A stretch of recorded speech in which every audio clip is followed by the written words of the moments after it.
comprendre comment tu expérimentes ton rapport à l'autre. Alors tu te demandes comment tu interagis avec l'autre, qu'est-ce que tu attends de l'autre, comment l'autre peut agir vis-à-vis de toi-même. L'autre, c'est ton partenaire affectif, c'est ton partenaire amical, professionnel, c'est celui avec lequel tu vas interagir, côtoyer, que tu vas vivre quelque chose. Mais l'autre aussi, c'est quelqu'un avec qui tu peux rentrer en conflit parce que bien souvent, il peut être aussi ton ennemi.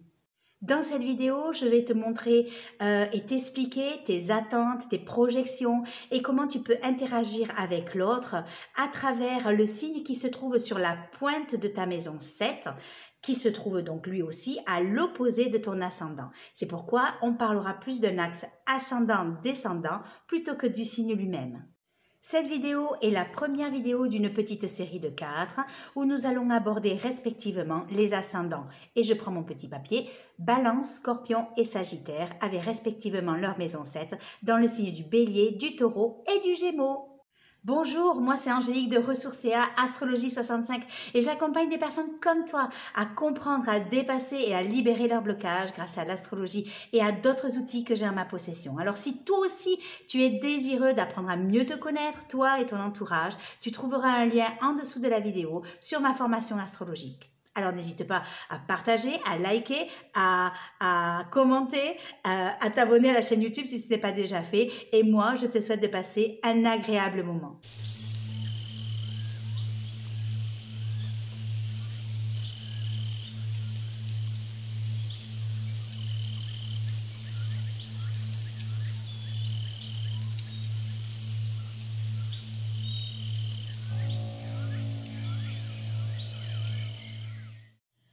Alors en astrologie, l'autre est représenté par la maison 7. Et c'est le signe sur la pointe de cette maison qui va te renseigner sur tes attentes relationnelles avec l'autre. Cette maison 7 te renseigne donc sur le partenaire affectif, sur ton union, ton mariage, mais aussi sur l'associé, qu'il soit professionnel ou non, le client ou celui avec qui tu montes une affaire, avec qui tu échanges, et ce, de façon égalitaire.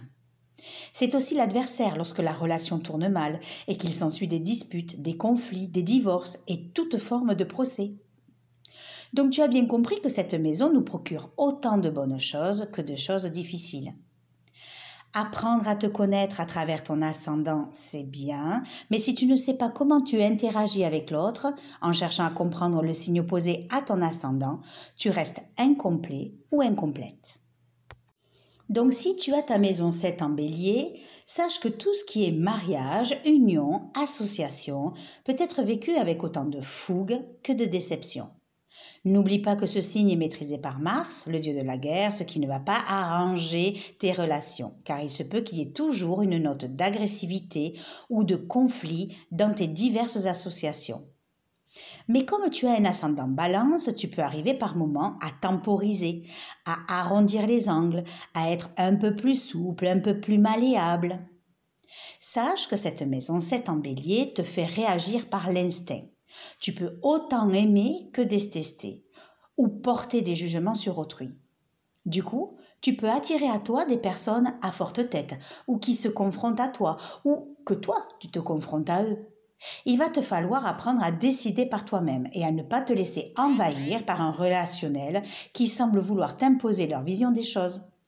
Il est donc important que tu te bases sur ton ascendant pour trouver un certain équilibre si tu veux construire un certain partenariat ou une union. Ici, il te faut apprendre à composer avec l'autre. Comment tenir compte de tes désirs tout en tenant compte des désirs de l'autre.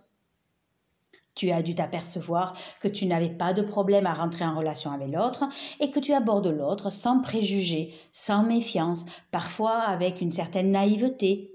Et cela te pousse aussi parfois à certains coups de foudre, jusqu'à te jeter à fond dans la relation. Parfois, cette spontanéité relationnelle n'est pas à l'image de la réalité et tu peux même en perdre ton enthousiasme lorsque tu prends conscience que ton relationnel peut vouloir une certaine emprise sur toi.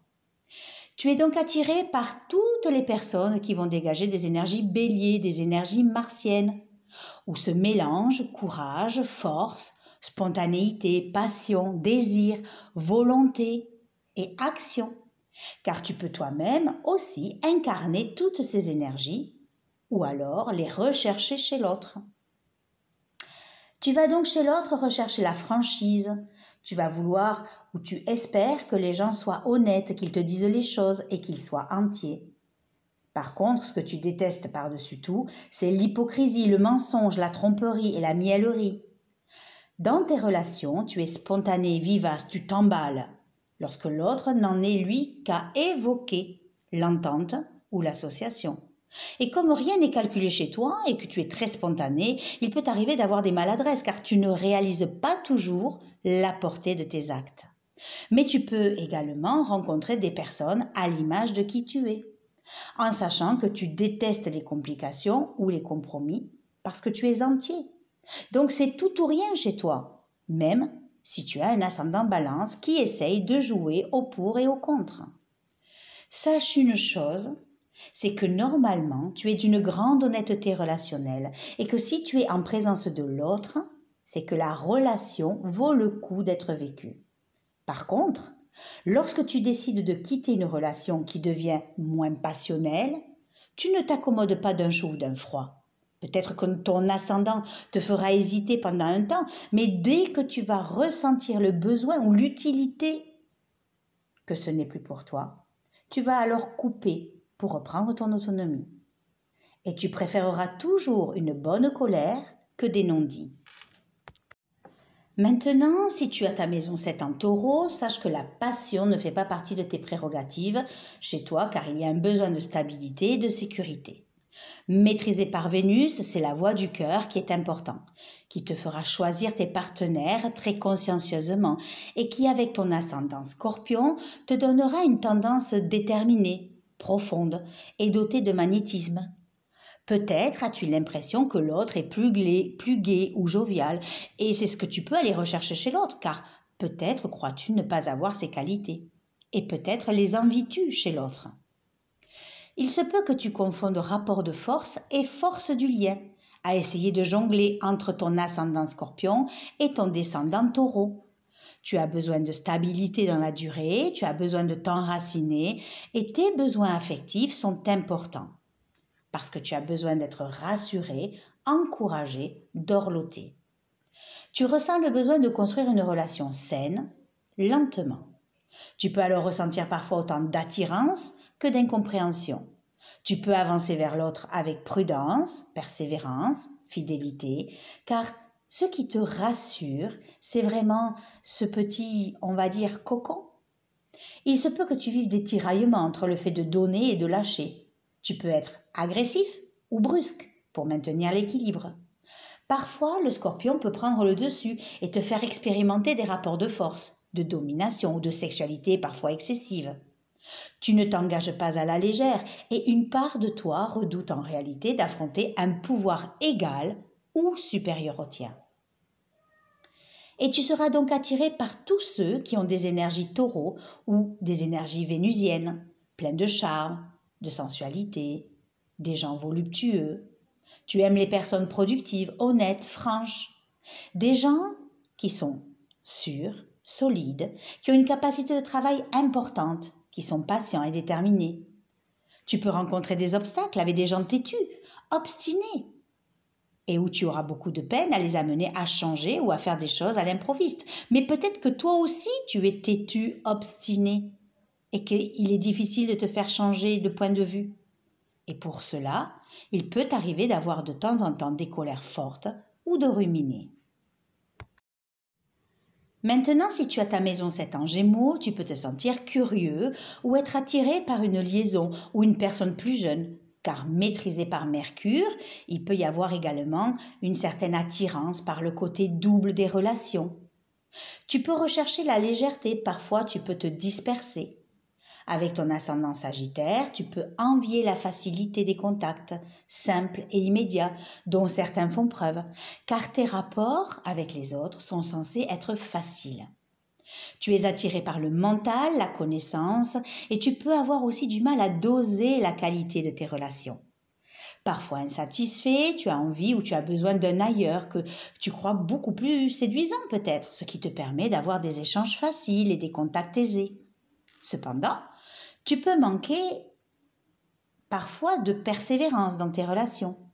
Tu es fasciné par le côté papillon des Gémeaux et tu te sens attiré par ce genre d'individu, à moins que tu adoptes toi-même ce type de comportement.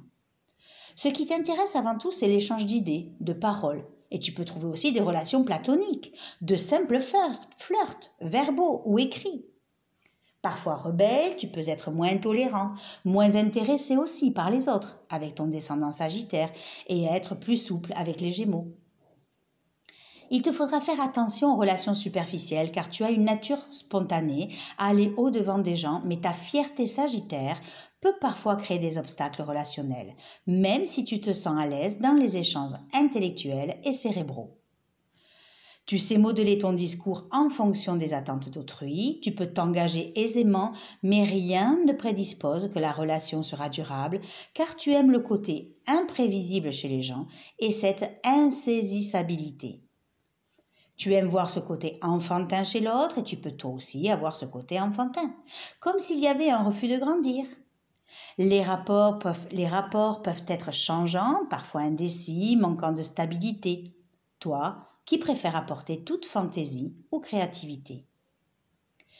Tu peux donc tomber sur des partenaires malins, superficiels, qui ne se soucient pas tellement d'honorer leur engagement, qui peuvent être lâches, parfois à la moralité parfois douteuse.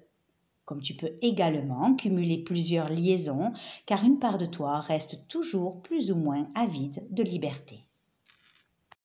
Voilà, tu sais à présent comment tu te comportes avec les autres, ce que tu attends des autres, comment les autres interagissent avec toi.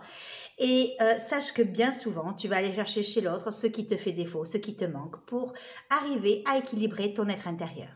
Alors bien sûr, dans ma formation, j'explique tout cela, entre autres bien évidemment, et j'explique aussi pourquoi il est intéressant d'équilibrer ton ascendant et ton descendant. J'espère que cette petite vidéo t'a plu et je t'invite à me laisser un commentaire en me disant quel est le signe qui se trouve sur la pointe de ta maison 7, si tu te reconnais dans ce mini portrait et comment tu vis ton rapport à l'autre. Alors n'oublie pas de liker, de partager, d'aimer, de quoi d'ailleurs, de t'abonner à la chaîne YouTube si ce n'est pas déjà fait. Et tu peux me retrouver sur Facebook, sur Instagram à Ressourcea Astrologie 65. Je te remercie pour ta confiance. Je te remercie également pour l'intérêt que tu portes à toutes mes vidéos. Et moi, je te dis à très bientôt.